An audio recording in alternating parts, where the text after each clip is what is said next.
Hola y bienvenidas, bienvenidos a esta nueva exploración. Hoy, hoy nos vamos a meter de lleno en un material de formación que me pareció muy interesante. ¿Suena bien? ¿De qué se trata? Viene de la Juventud Franciscana, la JUFRA. El texto se llama La Madre Iglesia. Y la idea es mirar la figura de San Francisco de Asís para entender mejor algunas cosas, como la renuncia, cómo vivir la relación con la Iglesia y qué significa ser auténtico al compartir la fe. Un tema clave en la espiritualidad franciscana, sin duda. La relación de Francisco con la Iglesia es fascinante. Exacto. Y nuestra fuente es justamente ese documento, que es parte de un itinerario formativo, de un camino espiritual.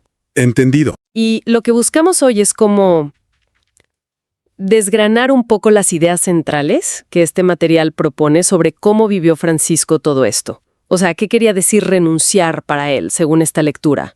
¿Cómo se conecta eso con la Iglesia? ¿Y por qué es tan crucial para una vida de fe coherente? Sobre todo pensando en los jóvenes franciscanos, claro. Ok, a ver, analicemos esto a fondo. Me parece una excelente propuesta. Lo fascinante aquí, y creo que es como el núcleo de estos textos, es cómo la trayectoria de Francisco, particularmente su conversión, esa conversión tan radical, y su vínculo con la autoridad de la Iglesia de su época, ¿sí?, funciona casi como un espejo, ¿no? Nos permite examinar esa tensión, que a veces es compleja, entre una entrega personal casi absoluta y el pertenecer a una comunidad de fe ya organizada con sus estructuras. Claro, esa tensión siempre está ahí de alguna manera. Exacto. Y estos materiales interpretan esa dinámica, ese tejido fino, digamos, entre la decisión personalísima de seguir a Cristo hasta las últimas consecuencias y el rol que le asignan a la Iglesia como una entidad que protege y guía ese camino. Justamente. Empecemos por ahí entonces, por esa idea de la renuncia que parece marcar el inicio de todo para Francisco. El texto nos pone en ese conflicto que es casi dramático, ¿no? El choque entre el afecto por su familia, su padre en particular. Sí, la figura paterna es muy fuerte ahí y lo que él siente como un llamado superior, un llamado divino. Describe cómo Francisco encontró algo muy valioso, un tesoro escondido, dice el texto, pero que le exigía una elección tremenda, desgarradora. O seguía las expectativas de la familia o respondía a esa llamada del Padre Celestial. Y es crucial, creo, notar cómo el texto enmarca esa elección. No lo presenta como un simple rechazo, un me voy y no me importa nada. No, para nada. Sino como una priorización radical. Esa es la expresión que usan. Poner a Dios de manera inequívoca en el primerísimo lugar. Se habla de un desgarramiento emocional profundo, lo cual subraya la humanidad de Francisco. O sea, no fue fácil, ni indoloro. Claro, no fue un superhéroe insensible, para nada. Pero, según esta lectura, fue precisamente ese acto de priorizar, de poner orden en sus amores, lo que le abrió las puertas a una libertad y a una plenitud espiritual que antes no conocía. La idea de fondo es potente. El amor a Dios, cuando se vive a fondo, puede requerir decisiones valientes que reordenan nuestros afectos, nuestras lealtades, asegurándose de que lo terrenal no frene esa entrega total. Y esta idea de que soltar, incluso algo tan básico como la seguridad familiar o la aprobación, en ese contexto, permite en realidad encontrar algo más grande. Es como el kit de la cuestión, ¿verdad? Totalmente. Para el joven franciscano, el jufrista, que es a quien le habla este material, la lección parece ir más allá de irse de casa literalmente. Claro, no es solo lo físico. Parece más bien un llamado a discernir, a identificar y desprenderse de cualquier cosa. Pueden ser actitudes, miedos, dependencias, hasta intereses que son legítimos en sí mismos, pero que en la práctica impiden amar y servir plenamente a Dios y a los demás. Es como una invitación a reorganizar la vida entera con Dios en el centro. Exacto. Y eso nos lleva directamente al concepto de fidelidad radical que desarrolla el texto. Implica una coherencia muy profunda con la propia vocación, que, como es lógico, puede generar fricción, incomodidad, tensión con el entorno. Sí, con la familia, los amigos. La jerarquía del amor. Esa frase es muy significativa. Jerarquía del amor. Interesante. Y de hecho identifica como 4 pilares, digamos, de esta renuncia. Primero, un discernimiento personal honesto para ver qué nos ata, qué nos limita. Segundo, una entrega consciente pero cotidiana, eligiendo activamente priorizar la voluntad de Dios en lo pequeño y en lo grande. Ajá. Tercero, esa fidelidad radical que implica aceptar la posible incomodidad o incluso la soledad que esta coherencia puede traer. Y cuarto, el fruto de todo esto, una libertad espiritual genuina, un corazón más ligero, más disponible. Entiendo. Y cuando el texto baja esto a tierra, para la Jufra, ¿qué tipo de aplicaciones prácticas sugiere? No se queda solo en la teoría, ¿cierto? No, para nada. Se vuelve muy concreto. Por ejemplo, en relación con la familia, sugiere amar y respetar profundamente, ¿sí? Pero al mismo tiempo, tener la capacidad de discernir cuando ciertas dinámicas familiares o expectativas o presiones Claro. podrían estar interfiriendo con el camino espiritual o con el compromiso de servicio. En el ámbito de la fraternidad Jufra, implica priorizar los compromisos de formación, de oración, de misión, entendiendo que seguir a Cristo es el eje que da sentido a esa comunidad. ¿Y a nivel personal? ¿Cómo se traduce? Pues se traduce en una vigilancia constante, ¿no? Para identificar y renunciar a hábitos, actitudes, consumos, intereses, que, aunque parezcan inofensivos, en realidad nos alejan del Evangelio y de las necesidades de los demás. Entonces, como cerrando esta primera parte, la idea sería que el amor a Cristo vivido así radicalmente no es que anule otros amores, sino que los transforma, los purifica, los pone en su lugar correcto dentro de esa jerarquía del amor. Es una perspectiva exigente, sí, pero según el texto, también liberadora. Precisamente, la renuncia no como negación, sino como reordenación, por un amor mayor que abarca y redimensiona todo lo demás. Y esa libertad que se gana al soltar esas seguridades familiares, materiales, nos conecta directamente con la siguiente etapa que describe el texto, ¿no? O sea, ¿dónde encontró Francisco apoyo después de esa ruptura tan pública? El material destaca mucho ese momento icónico frente al obispo de Asís. Así es. El texto se detiene en esa escena, que es potentísima. Francisco en la plaza, despojándose de sus ropas, renunciando públicamente a la herencia de su padre. Sí, una imagen fuerte. Y resalta un detalle con una carga simbólica enorme. El obispo, que estaba allí, conmovido, entendiendo la radicalidad del gesto, lo cubre inmediatamente con su propio manto. Ajá. Este gesto se interpreta como mucho más que tapar su desnudez física. Es aceptación, es resguardo eclesial, es bendición, es el respaldo de la institución. La Iglesia, en la figura del obispo, se presenta como un útero materno, como dice el texto, un refugio seguro para quien ha decidido apostarlo todo por Dios. Interesante esa imagen de la Iglesia como madre espiritual. Según esta lectura, entonces la estructura de la Iglesia no se ve como un límite a la libertad individual de Francisco. Más bien al contrario, ¿no? Como un espacio que cuida, que acompaña y que, de hecho, fortalece su camino. Exacto. Y dice que la obediencia y la comunión con la Iglesia se presentan no como sumisión, sino como actos de libertad verdadera. ¿Cómo explica el texto esta aparente paradoja? Iglesia le dieron a Francisco la confianza y la seguridad para avanzar en su vocación sin miedo a desviarse o a quedarse solo. Si conectamos esto con la visión general, la autoridad eclesial vista desde esta perspectiva franciscana no solo legitima la misión de Francisco ante el mundo, Sino que también le da un marco. eso es, le ofrece un marco, una contención. No se trata de una dependencia infantil o pasiva, ¿eh? El texto usa la expresión confianza filial. Es como si Francisco, al renunciar a las seguridades del mundo, el dinero, el estatus, encontrara una seguridad de otro orden, más profunda, dentro de la comunidad eclesial.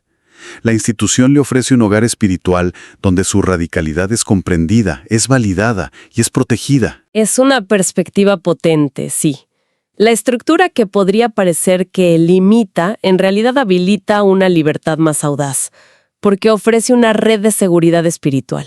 Se renuncia a una seguridad para encontrar otra, de naturaleza distinta. Justamente, Y para el joven franciscano de hoy, ¿cómo se traduce esta idea de la Iglesia como refugio y guía? ¿Qué pistas da el material? Bueno, sugiere varias cosas prácticas.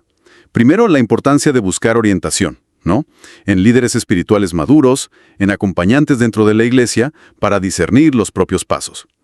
Segundo, cultivar la confianza en la comunidad eclesial, especialmente en la fraternidad local, viéndola como un verdadero apoyo en los momentos difíciles. Ajá, la confianza en la comunidad. Tercero, vivir la fe con valentía, sabiéndose parte de algo más grande, respaldado por esa comunidad de fe. Y cuarto, algo que a veces cuesta, aprender a aceptar el acompañamiento y la corrección fraterna. No como una crítica destructiva, claro, sino como un medio necesario para crecer y mantenerse fiel al camino. La idea central es que la comunión con la Iglesia, lejos de ahogar la vocación personal, la nutre, la protege y la impulsa. Bien, hemos hablado de la renuncia personal y de cómo Francisco encontró un nuevo tipo de seguridad y pertenencia en la Iglesia. ¿Cómo impactó todo esto, según el texto, en algo tan íntimo, tan fundamental como su oración? El material menciona un cambio importante, sobre todo en su forma de vivir el Padre Nuestro. Exacto. El texto sugiere que después de ese acto de renuncia radical y de ser acogido bajo el manto del obispo, o sea, de encontrar su lugar en la iglesia como su verdadera familia espiritual, la oración de Francisco, y en particular el Padre Nuestro, adquirió una profundidad totalmente nueva. Ya no era solo repetir palabras. No, ya no era simplemente recitar una fórmula aprendida, sino una experiencia viva, dice el texto, de filiación y de fraternidad. Se menciona de pasada el episodio de la fiesta de San Matías, donde Francisco parece tener una iluminación sobre cómo vivir el Evangelio sin eglosa, o sea, sin añadidos, sin interpretaciones propias, lo cual está íntimamente ligado a esta nueva forma de relacionarse con Dios como Padre, pero dentro de la comunidad. ¿Y cómo explica el texto esa conexión? O sea, ¿por qué la renuncia previa lleva a esta oración más profunda? ¿Cuál es el mecanismo, digamos? La lógica que presenta el texto es que, al soltar las seguridades humanas, los apegos terrenales, se crea como un vacío, un espacio interior que permite experimentar la oración de una forma más auténtica, más vulnerable. Ya no se reza desde la autosuficiencia, sino desde la dependencia filial en Dios y la interdependencia con los hermanos en la fe. Entiendo, cambia el punto de partida. Exacto. Y la iglesia se presenta aquí como el contexto de crecimiento espiritual por excelencia. Es la nueva familia donde esa entrega radical no solo es posible, sino que es comprendida, valorada, sostenida. La vida espiritual en esta visión no es un camino individualista o aislado, para nada. Se potencia y se verifica en la comunión. Esto, claro, subraya mucho la dimensión intrínsecamente comunitaria que el texto le atribuye a la vivencia de la fe. Y el texto detalla un poco qué implica rezar el Padre Nuestro en esta comunión. No es solo la recitación personal, decías. Correcto. Implica varias dimensiones, según el análisis del material. Primero, una unidad más profunda con Dios, reconociéndolo de verdad como Padre providente y guía de la propia vida. Segundo, una comunión real con la Iglesia. Sentirse parte activa de esa familia de fe, experimentar que no se está solo en el camino, ni en la vocación. Ajá. Tercero, una conexión directa con la renuncia y la entrega. Porque rezar, hágase tu voluntad, desde esta perspectiva, implica una apertura real del corazón, un soltar las propias seguridades, los propios planes. Y cuarto, una llamada a la participación activa, porque esta oración, vivida en comunidad, no se queda en la intimidad, sino que impulsa acciones concretas, de servicio, de construcción de la fraternidad, de misión. Entonces, para la Jufra, la invitación es clara. Vivir la oración no como un acto aislado, sino integrada en la vida comunitaria. Justamente. El material anima a integrar oración y comunión, a valorar esos momentos de oración compartida en la fraternidad, viéndolos como una fuente de fortaleza real. También a confiar en la guía de la Iglesia y de la comunidad como un apoyo, a compartir la experiencia personal con la palabra de Dios, permitiendo que la oración de uno inspire y sea inspirada por la de los otros. Claro, un ida y vuelta. Y, volviendo al inicio, a practicar la renuncia con alegría, a ofrecer aquello que nos aleja de Dios o de los hermanos para poder vivir la vocación con mayor plenitud. La conclusión es clara. La familia de Dios, la Iglesia, protege, guía y fortalece la vivencia auténtica del Evangelio. Hemos recorrido la renuncia personal, la relación con la Iglesia como madre y guía, y la oración vivida en comunión. El texto cierra el círculo conectando todo esto de manera muy directa con la misión, con el anuncio del Evangelio. ¿Cómo establece esa conexión final? Lo hace presentando la renuncia no solo como una experiencia interior o una forma de relacionarse con la comunidad, sino como un requisito indispensable para la autenticidad en la misión. El argumento central es que Francisco solo pudo anunciar el Evangelio de manera creíble, de manera transformadora, después de haber realizado esas renuncias fundamentales, a los bienes, a la aprobación familiar según los criterios del mundo, a las seguridades humanas en general. Entonces la implicación parece ser muy clara. La coherencia entre lo que se vive y lo que se anuncia es absolutamente fundamental. Sin esa renuncia previa, el mensaje como que pierde fuerza, ¿no? Exactamente. El texto es muy enfático en esto. No se puede anunciar lo que no se vive.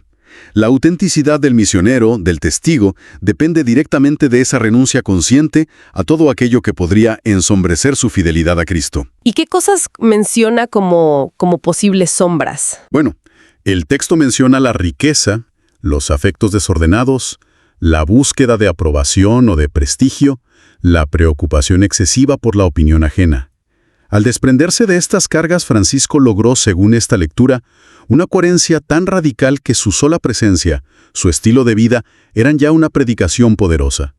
Su palabra tenía peso porque estaba encarnada en su existencia. Es muy potente esa idea. ¿Y mencionan algún ejemplo concreto de cómo Francisco vivió esto en lo práctico? Sí, el texto recuerda algo muy significativo. Antes de lanzarse a grandes predicaciones, una de las primeras tareas que Francisco asumió fue reparar con sus propias manos la pequeña y ruinosa capilla de San Damián. Ah, claro, la reparación de San Damián. Un trabajo humilde, concreto, manual. Y eso simboliza esa necesidad de reparar primero la propia vida, de vivir la conversión en lo práctico, antes de proclamarla a otros. Es un llamado a empezar por la propia coherencia, por lo pequeño, por lo concreto. Vivir la fe antes de predicarla. La autenticidad, insiste el texto, nace de esa renuncia que nos libera para ser testigos veraces. Y la aplicación para el joven franciscano hoy, entonces, sigue esa misma línea. El trabajo personal es la base de cualquier testimonio auténtico. Así es. La invitación para el jufrista es a enfocarse primero en cultivar la propia vida interior. La oración, la humildad, el servicio desinteresado, la lucha contra los propios apegos, como la condición necesaria para que cualquier palabra o acción misionera tenga autenticidad y dé fruto. La renuncia no es una meta en sí misma, sino el medio, el camino necesario para lograr esa coherencia que da credibilidad al mensaje cristiano. ¿Y qué pasos prácticos sugiere el texto para cultivar esa coherencia misionera? ¿Cómo llevarlo a la práctica? Resume la aplicación en varios puntos clave. A ver, primero, integrar renuncia y acción. O sea, identificar activamente qué nos distrae o nos vuelve incoherentes y tomar decisiones conscientes para desprendernos de ello. Segundo, vivir la coherencia cotidiana, esforzándose para que las acciones diarias, incluso las más pequeñas, reflejen los valores del Evangelio que se quieren compartir. Empezar por lo chico, digamos. Exacto. Tercero, comenzar con lo pequeño y concreto, buscando oportunidades de servicio y testimonio en el propio entorno inmediato, sin esperar grandes escenarios. Y cuarto, fortalecer el testimonio fraterno, compartiendo esta búsqueda de coherencia con los hermanos de la fraternidad, apoyándose mutuamente en este camino. El mensaje final es contundente.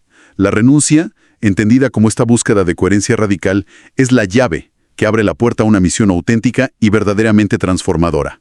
Bueno, hagamos una breve síntesis de este recorrido que hemos hecho a través del material formativo La Madre Iglesia.